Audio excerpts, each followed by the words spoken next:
Tech Talk, o podcast da Cooperativa Capal. Olá pessoal, estamos aqui em mais um Tech Talk, o podcast da Cooperativa Capal. Muito bacana estarmos de volta aí com esse nosso projeto, agora na edição do ano de 2023. Eu sou a Alessandra Euer, do setor de comunicação e marketing da Capal, e estou aqui sempre para trazer alguns assuntos interessantes para o nosso público aí do agronegócio. Então, sejam bem-vindos aos nossos cooperados, nossos funcionários e todo mundo que está nos ouvindo. Nós sabemos também que tem bastante gente da área de estudos, de agronomia, enfim, que acaba nos ouvindo também. Então, sejam todos muito bem-vindos ao nosso Tech Talk. E hoje a gente traz uma parceria que já é de muito tempo, né, com a Fundação ABC, com o Instituto de Pesquisa aí, né, das cooperativas, que a Capal faz parte aí. E nós trazemos o Hélio Jores para conversar com a gente.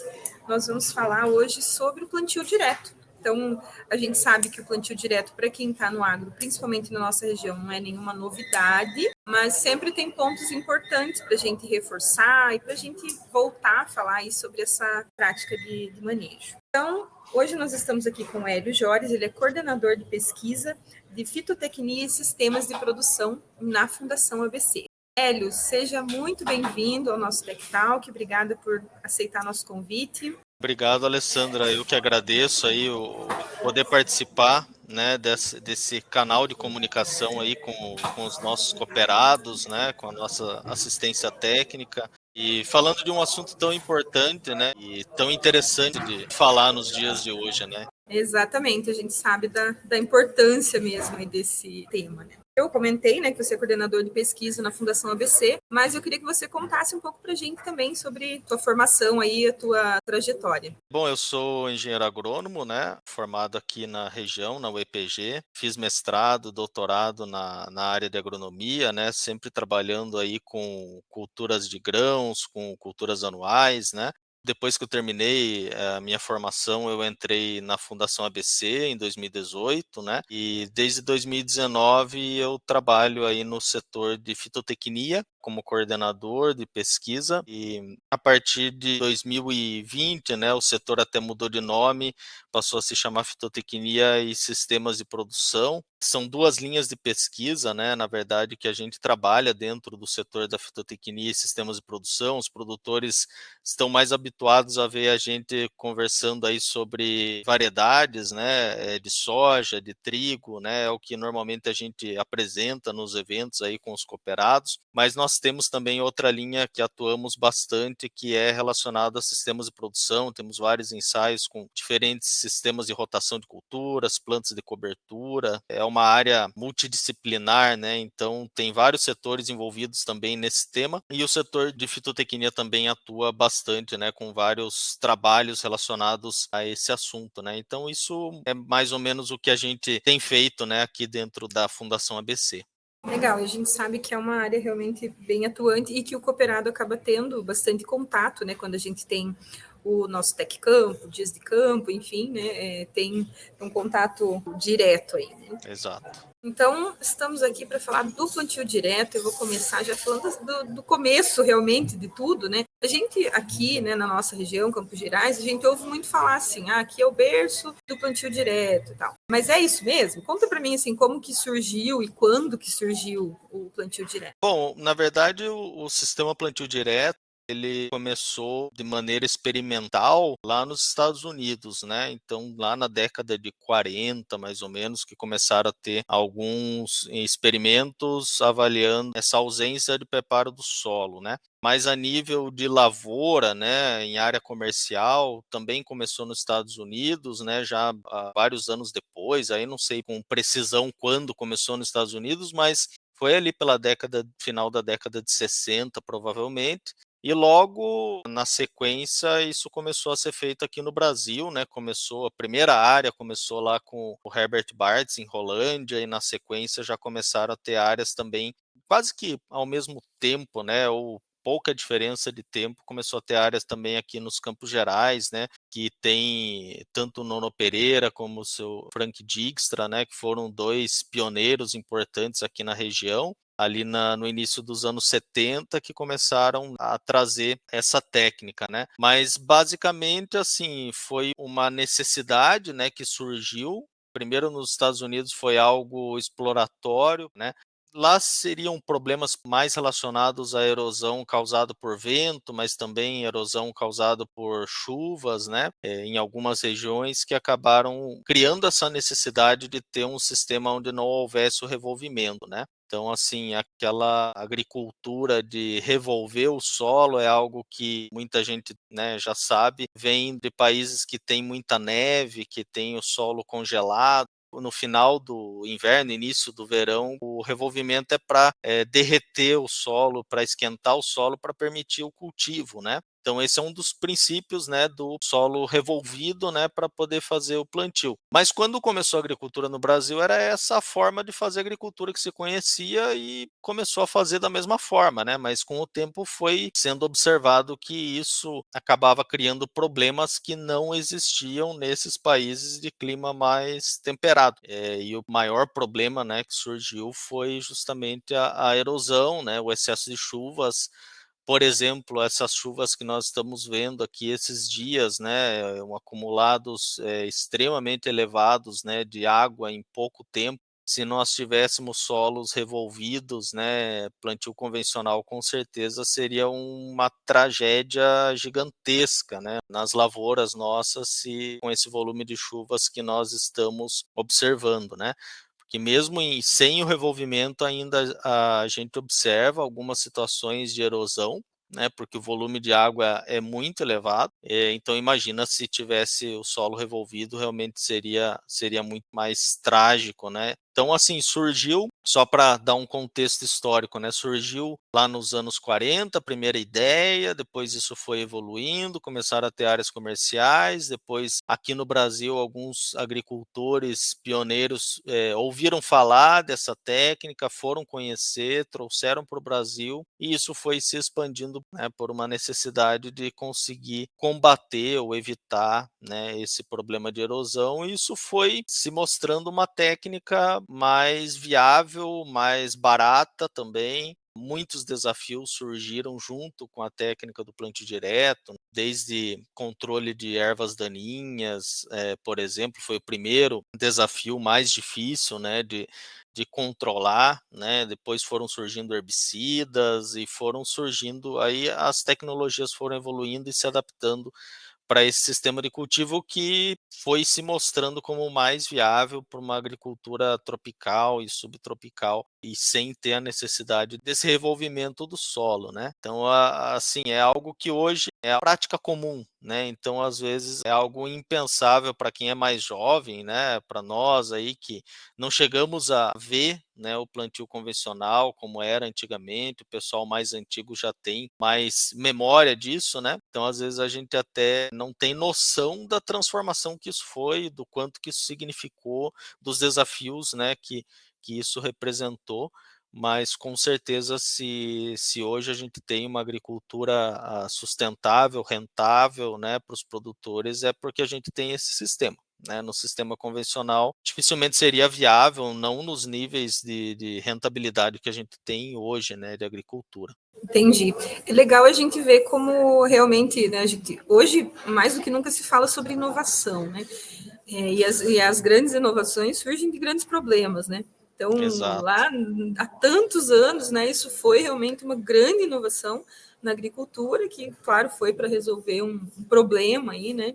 E uma enorme de uma inovação, né, que foi muito disruptiva na época, né? E hoje isso, como você falou, né? Hoje não, parece que a gente não consegue ver a agricultura de outra forma, né? Esse é o meio que o convencional hoje, né? Esse é o Exato, normal exato. hoje, né? Você falou um pouco das chuvas. Eu queria puxar uma questão aqui. Nós vemos algumas áreas recém-plantadas e esse volume muito grande de chuva aqui na região Campos Gerais. E em algumas áreas chega a precisar de replantio, né? Quando Uhum. o produtor usa o plantio direto, também diminui, talvez, esse risco aí de precisar replantar? Não, com certeza, né? Assim, às vezes, mesmo em plantio direto, como você comentou, Alessandra, pode ter porque se o volume de chuva for muito grande, muito expressivo, né, assim, o plantio direto, como o produtor sabe bem, né, ele tem um revolvimento ali perto da onde a semente é colocada, né, não tem como fazer sem ter esse revolvimento mínimo ali na linha, né, de plantio, mas se a quantidade de chuva é muito grande, dependendo da declividade da área, dependendo do tipo de solo, né, às vezes a quantidade de chuva pode criar até a gente chama de selamento, né, ou seja, cria uma casca de solo por cima da semente que ela não consegue emergir, né, e aí acaba sendo necessário o replantio. Agora, se a gente estivesse falando de plantio convencional, podia ter terraço, podia ter várias técnicas, mas nessa quantidade de chuva, o que iria acontecer é que ia levar o solo com a semente tudo para o rio, né? Então, assim, a perda, né, seria muito maior, né? Então ia dar o prejuízo do replantio, né?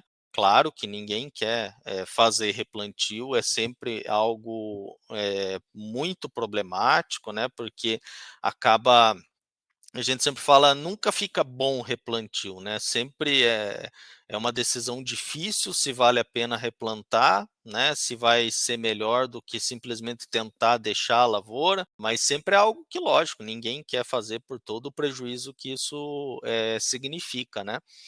Mas se tivesse uma condição aí de solo revolvido, né, com erosão, a perda de solo é algo que, assim, não tem nem como você colocar, medir o prejuízo disso, né, porque a melhor camada de solo, a camada mais fértil ali vai embora. Então, quanto tempo demora para formar solo, para formar matéria orgânica, né? Então, assim, o prejuízo é um negócio de por erosão de solo, é um negócio, até não tem nem como dizer quanto custa isso, né, é muito grande, né, então realmente, seria muito mais, até uma tragédia, né, se tivesse aí uma condição de plantio convencional, com toda certeza. Então, realmente, a solução do problema, né, veio, né, com essa nova prática aí. E agora, quando a gente fala um pouco mais das questões ambientais, eu queria que você trouxesse esses benefícios do plantio direto, mais focado nessa questão ambiental, porque hoje a gente fala muito sobre isso, né? E muitas pessoas que não entendem de agricultura acabam condenando o produtor e falam. E o plantio direto é uma prática que Uhum. está totalmente de acordo aí, né, com a Sim, preservação do meio ambiente. Então, eu queria que você comentasse um pouco sobre isso. certo. Então, na verdade, assim, o plantio direto, o sistema, ele é um sistema que ele foi evoluindo, né, ao longo do tempo. Então, como eu comentei, houve primeiro a implantação em algumas áreas, aí e o negócio foi dando certo. Claro que no começo teve muito desafio. Os primeiros produtores que trouxeram a técnica e começaram a fazer foram taxados de loucos, de doidos, né, que aquilo não fazia sentido, né? Até tem várias histórias interessantes, né, então até eu sugiro aí o pessoal que está escutando, tem os livros que foram publicados recente, né, tanto o livro do Sr. Frank Dijkstra, o livro do Sr. Herbert Bartz também, que são dois livros fantásticos, né, para a gente entender e até conhecer um pouco da história, né, porque realmente os desafios foram imensos, né, no começo, para conseguir fazer o negócio dar certo, e dependeu muito daquelas pessoas acreditarem que aquilo era a forma correta de fazer, né, e que era a única solução, né, a razão de ter dado certo, e depois isso foi se espalhando, né, e as pessoas foram vendo que aquele era o caminho, e a pesquisa foi também evoluindo junto. A própria Fundação ABC, ela foi criada nesse contexto, né, dos desafios que surgiram, das perguntas que surgiram, né, das demandas de pesquisa que foram surgindo, que também foi criada a Fundação ABC. E assim, chegou num ponto em que se observou que existe aquele plantio sem fazer o revolvimento, que tem a máquina, a semeadora pronta, ela simplesmente você gasta menos diesel, menos operações e está ótimo. E isso é um sistema sem revolvimento, né? Que é uma tradução de onde veio o inglês, né? Que no inglês o plantio direto não é a mesma palavra, né? Lá só fala no tillage, que seria sem preparo, né? Aqui a gente já tem o sistema plantio direto, que na verdade tem vários conceitos por trás, né? Então deve fazer já mais de 20 anos atrás, né? 25 anos, que se chegou a 3 pilares que seriam fundamentais para que o sistema plantio direto realmente seja viável, né? E sustentável, né? Que seria, primeiro, não revolvimento, ou revolvimento apenas restrito na linha de plantio. Segundo, ter palhada, né? Ou seja, ter cobertura. E terceiro, ter rotação de culturas, né? Então são os chamados três pilares, né? Para que o negócio se mantenha, se sustente, né? E realmente seja um sistema que traga qualidade para o solo, né? Você comentou até, Alessandra, essa é uma questão interessante, né? Dessa percepção, né, das pessoas, né, de quem está de fora da agricultura, né? Assim, para a gente que tá dentro, né, da agricultura, às vezes é mais difícil de entender, né, como que essa mensagem chega para o público da cidade, né, e tal, né? Então, eu sou filho de produtor também, né? Então a gente sempre viveu nesse meio, né? Então às vezes a gente até falha, né, nessa comunicação, porque para nós é muito natural, muito óbvio, né? Mas a gente sempre quando acontece algum problema, sempre sofre, né, por ter essa imagem prejudicada, né, dos produtores, como sendo produtores que degradam, né, que causam perdas de solo, que aumenta veneno na água, né, esse tipo de coisa que a gente, por mais que tenha pesquisa, né, contestando isso, às vezes a gente acaba sofrendo para comunicar, né, que isso não é verdade, né, e pode haver, claro, sempre tem casos, né, como em qualquer área tem profissionais maus profissionais, né, e tem casos realmente, mas não é a maioria, né, não é a maioria dos produtores que acabam causando esse tipo de problema, né. Enfim, o plantio direto ele foi evoluindo, né, de tal forma que assim, hoje é uma prática comum, né, e por outro lado também, foi se tornando algo mais, voltado principalmente, né, para a qualidade do solo, né. Então, hoje se fala muito, por exemplo, em agricultura regenerativa, né, que é algo que os produtores aí já devem ter ouvido falar, mas se a gente vai ver a agricultura regenerativa, nada mais é do que os mesmos conceitos aí de plantio direto que a gente já conhece há bastante tempo, né.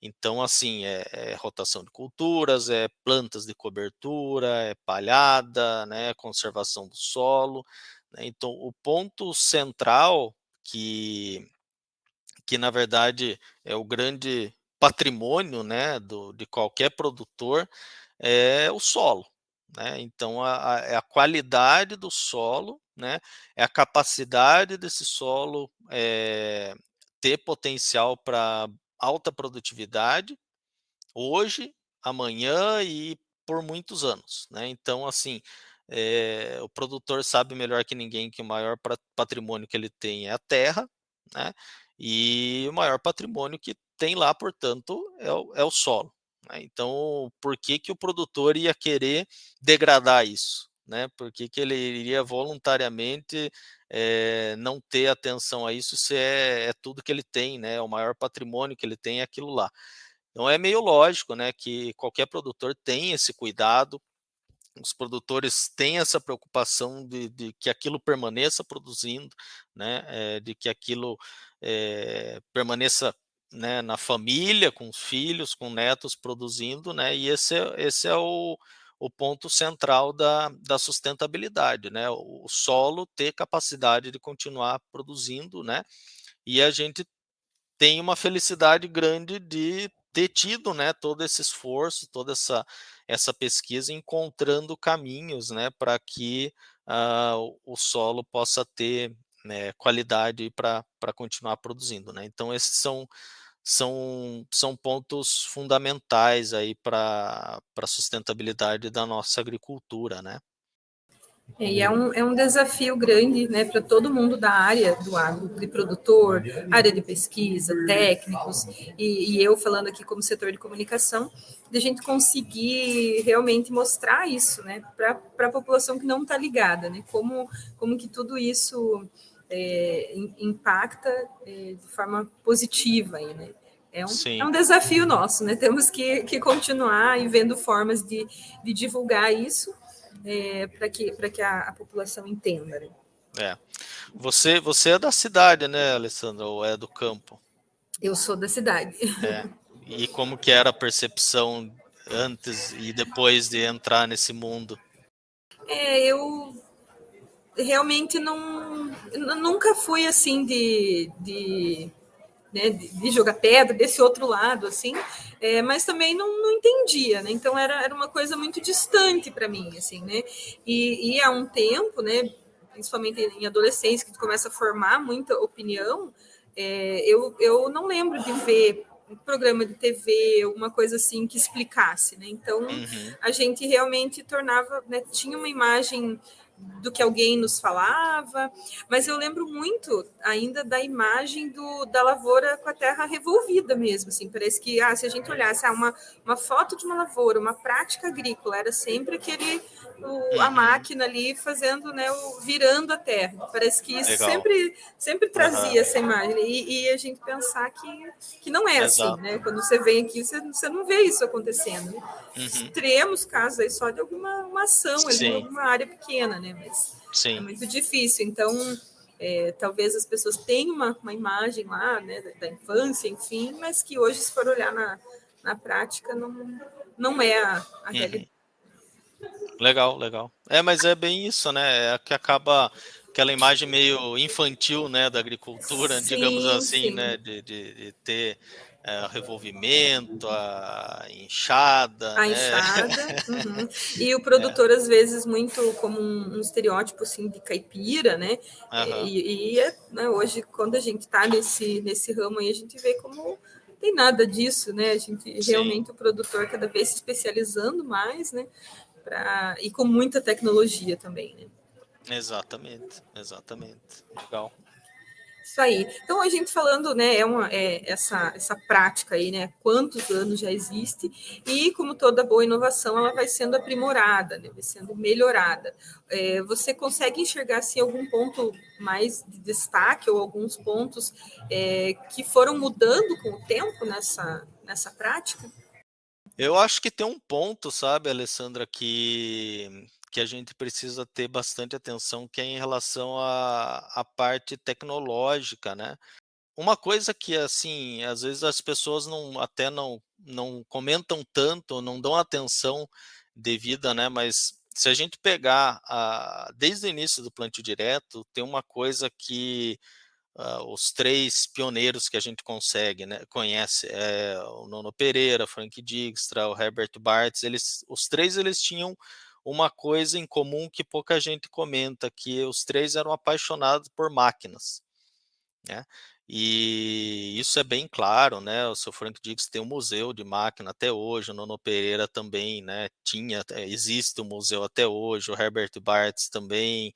Então, assim, era uma paixão deles e não é à toa, na verdade. Por que que eles têm isso em comum? Porque foi graças a isso que eles conseguiram viabilizar o plantio direto, porque aquilo representou uma mudança muito grande, tiveram que adaptar a máquina, adaptar sistema, né, tiveram que fazer um negócio ali, criar do nada, né, meio professor Pardal mesmo, inventando coisa, inventando técnica, eh, ajudando as empresas de máquinas a criar protótipos, a criar novos implementos, né, então eles participaram ativamente disso. Então, isso que viabilizou o plantio direto no início, na verdade, né.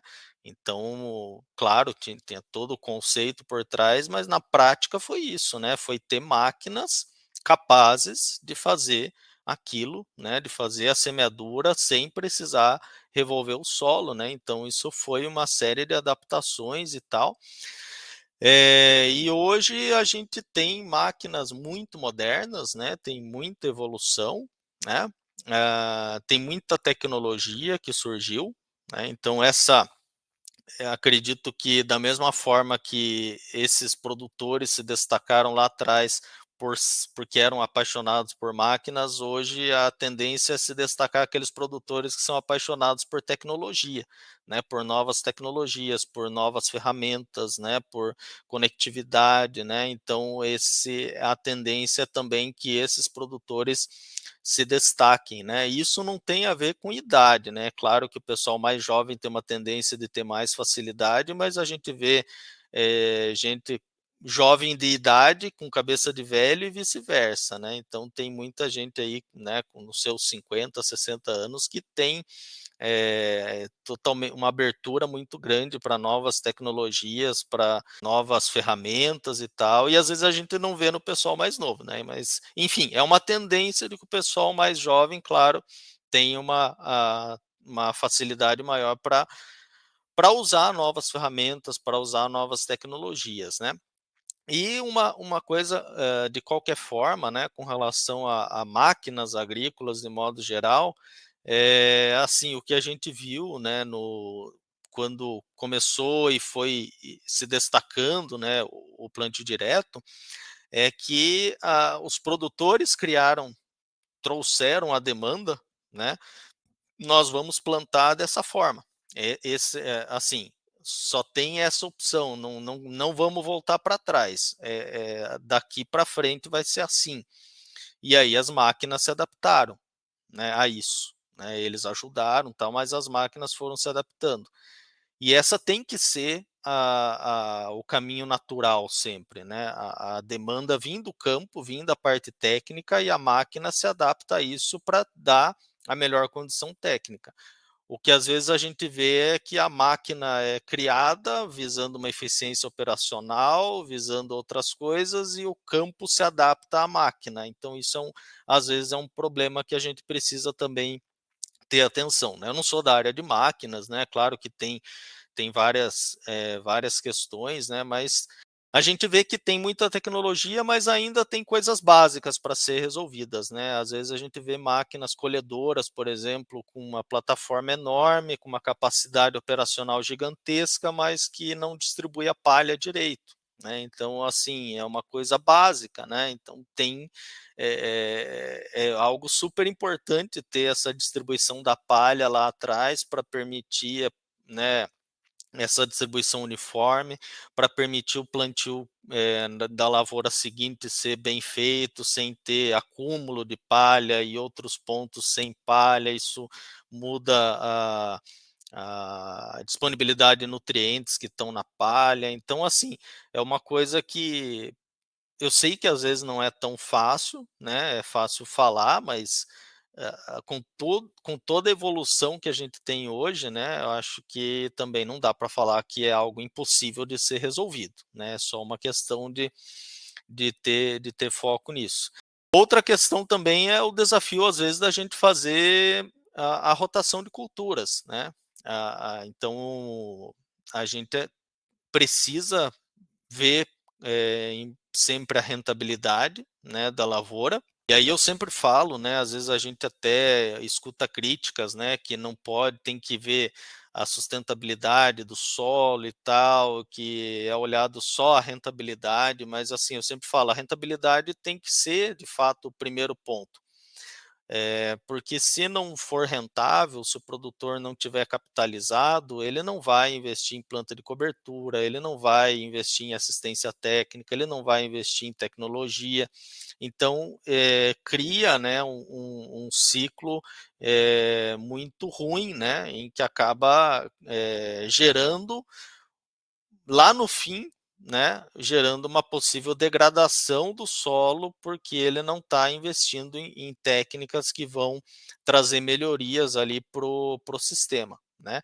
Então, assim, existe uma visão de que não deve ser colocada a rentabilidade em primeiro lugar, mas deve sim ser colocada a rentabilidade em primeiro lugar, e isso não significa que colocar a rentabilidade em primeiro lugar você está deixando o solo, a qualidade do solo, a sustentabilidade em segundo, porque as duas coisas andam juntas, né? Se não tiver qualidade do solo, você não tem rentabilidade. Se você não tem rentabilidade, você não investe na qualidade do solo. Então as duas coisas andam juntas, né?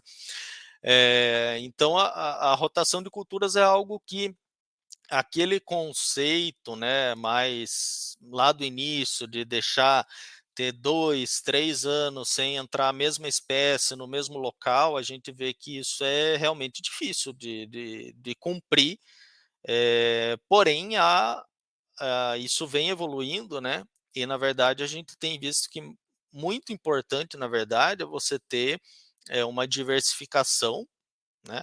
E isso pode ser obtido com plantas de cobertura, com diferentes espécies, com uma intensificação, né? Então, esse é um ensaio até que a gente tem conduzido aqui já há mais de 5 anos, buscando alternativas de intensificação, ou seja, fazer mais de 2 safras no verão, aumentar a renda, né, aumentar a receita, o resultado líquido no verão, isso permitindo investir daí numa planta de cobertura com boa qualidade, com diferentes espécies, mistura de espécies na planta de cobertura, isso tem se mostrado bem interessante, bem benéfico para o solo, acaba permitindo muitas vezes entrar o milho para grão, né, que é uma cultura que muitas vezes a rentabilidade fica muito, a margem é mais estreita, mas tem anos que a margem é boa, né, mas sem deixar de plantar soja quase todo ano. Então, assim, tem alternativas, né, para que a gente consiga fazer uma diversificação, que é o objetivo por trás de quando a gente fala rotação de culturas, né?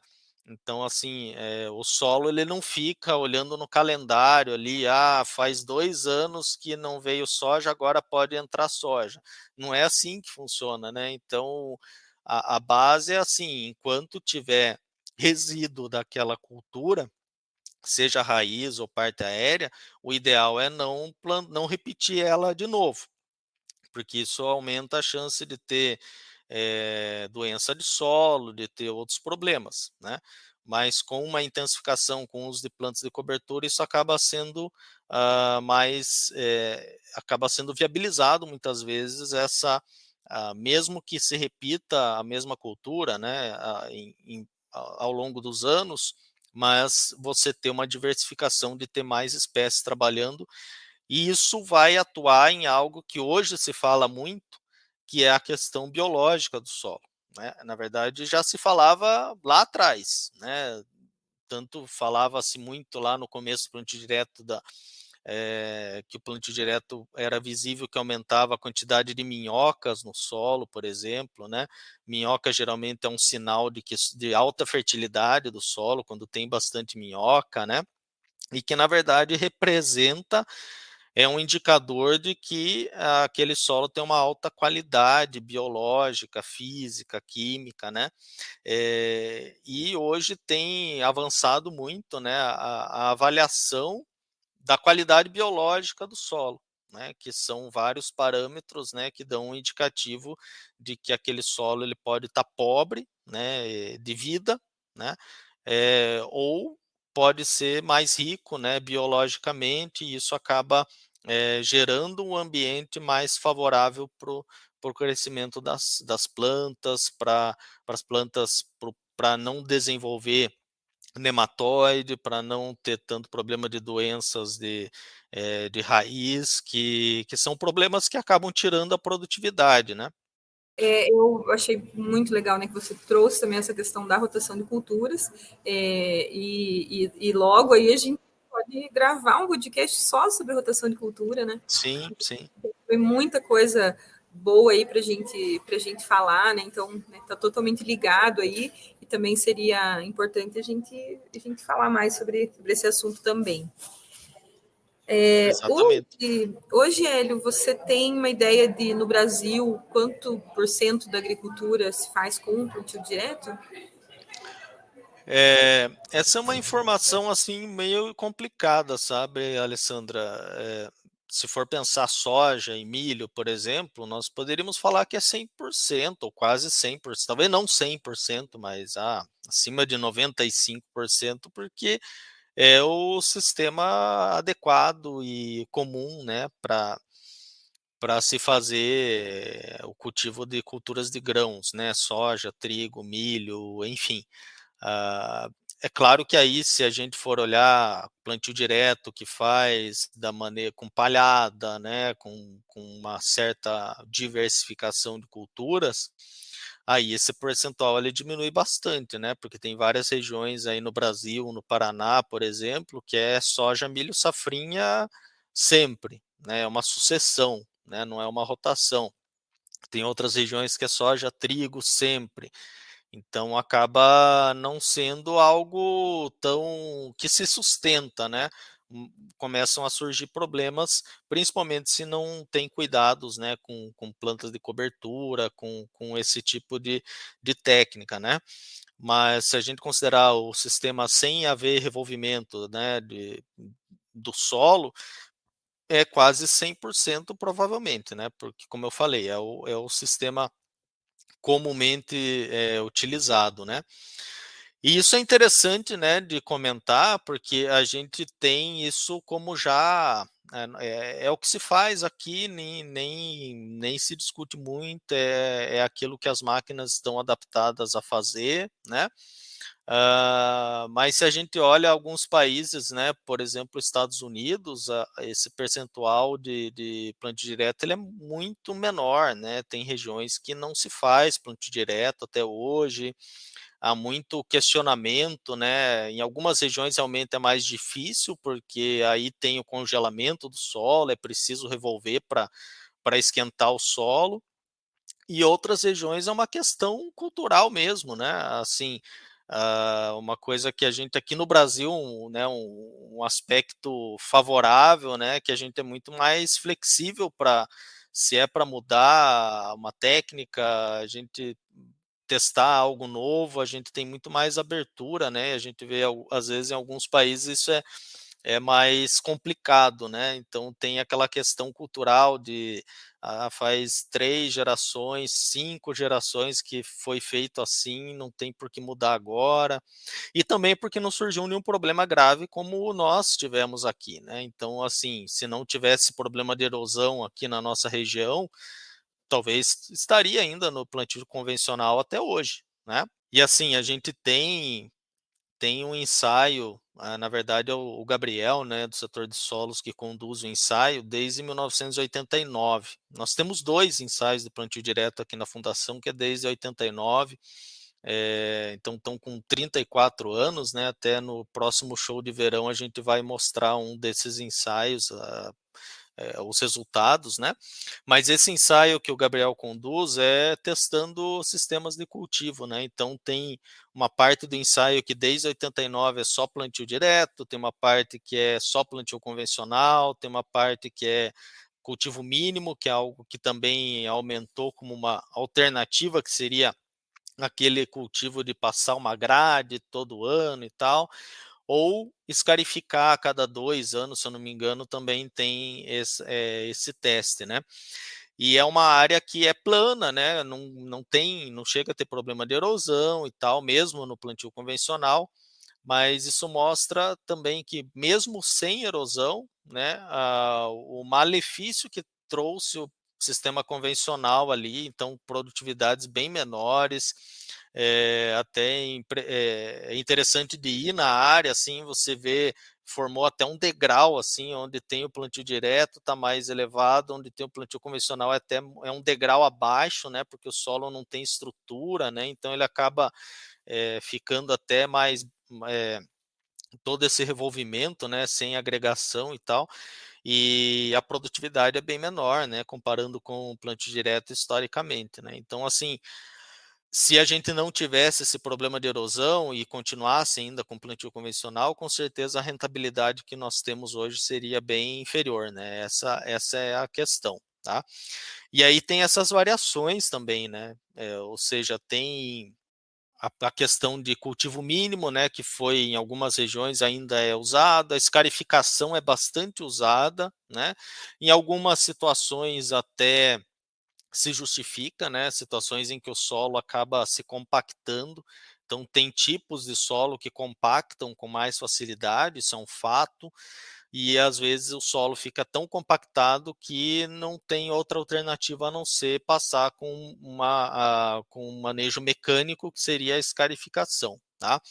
Mas a gente sempre chama a atenção de que isso não pode ser uma prática comum, né? Tem que ser uma prática emergencial, beleza, vamos resolver isso agora, mas a partir dali vamos fazer diferente para que não compacte de novo, né? Então, tem técnicas, tem tecnologias, desde controle de tráfego de máquinas, né, uso mais intenso de plantas de cobertura, escolha dessas plantas de cobertura, para minimizar o risco desse solo compactar novamente, né? Então, esse é o caminho normalmente mais viável, né, para se fazer, e mais rentável também de ter essa preocupação com a compactação do solo. Mas é algo também comum que a gente vê que acaba rompendo, né, esse sistema plantio direto, né. E aí, Alessandra, até tem uma questão assim que a gente precisa chamar atenção, que quando o solo está em plantio direto, vamos supor aí 10, 20 anos de plantio direto, ele vai formando toda uma estrutura parecido com de uma mata nativa, né? Então, os micro-organismos vão se desenvolvendo, vão se formando, vão formando comunidades ali, vai formando vai formando mais matéria orgânica, né? O próprio solo vai se agregando, né? Então o carbono, a matéria orgânica, ele serve como uma cola ali no solo e vai formando aqueles torrões, né? Cheio de raiz, cheio de fungo, cheio de bactérias, estocando nutrientes e tal. E aquilo vai entrando num equilíbrio, né? E que quando entra uma planta, uma soja, um milho, ele é altamente beneficiado por ter aquilo, né? Quando se rompe, né, o que que acontece, né? Passam os escarificadores, tem máquinas, né, que falam, não, mas você nem vê revolver na parte de cima, não tira a palhada, só revolve embaixo, né?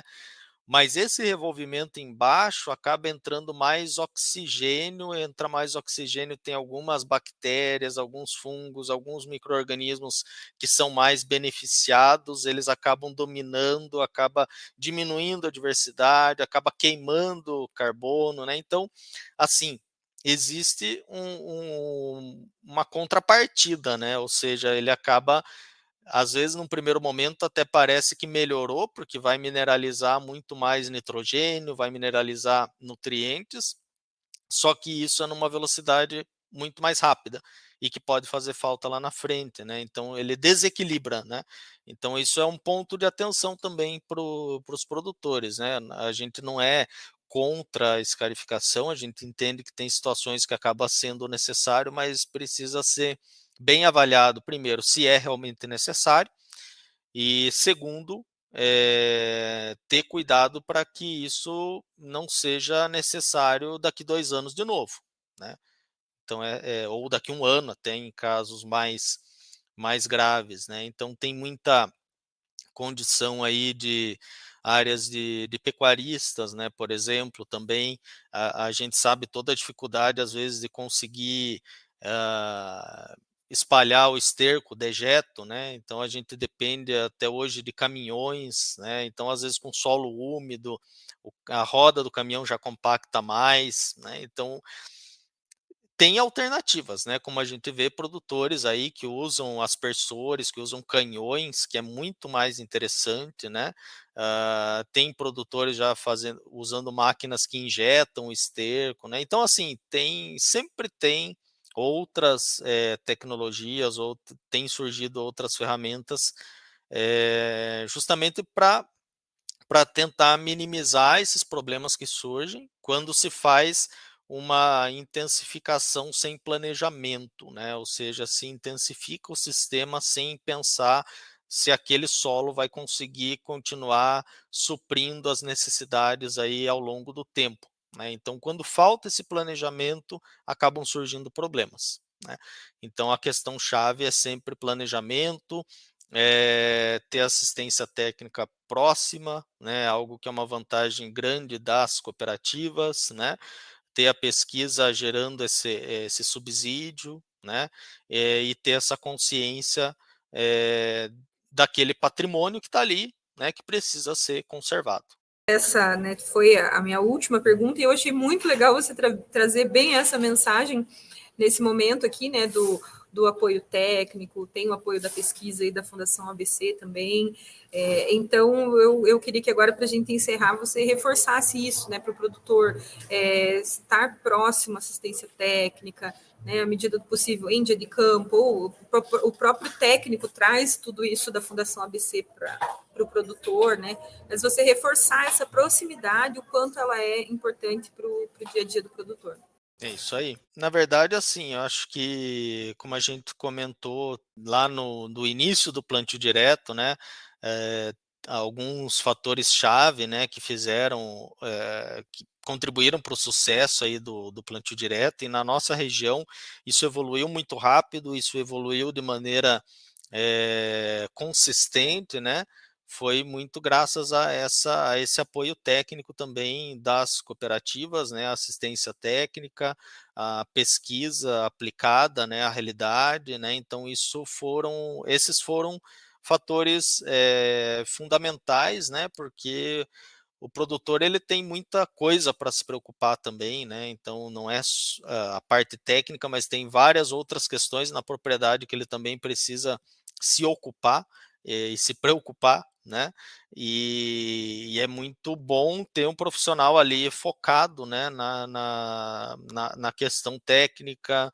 no manejo das lavouras, no manejo do solo, né, isso acaba também sendo um caminho muito mais interessante, né, e quando a gente observa, aí lógico, sem fazer nenhum julgamento, né, mas quando a gente observa algumas regiões em que existem mais problemas, né, de degradação do solo, de erosão, falta de rotação, surgimento de daninhas resistentes, né, enfim, N problemas que surgem na agricultura são regiões que quase sempre são regiões que não têm tanto acesso à assistência técnica, não é algo tão consolidado, né? Então, a gente vê que esse acaba sendo um ponto fundamental, né, na agricultura,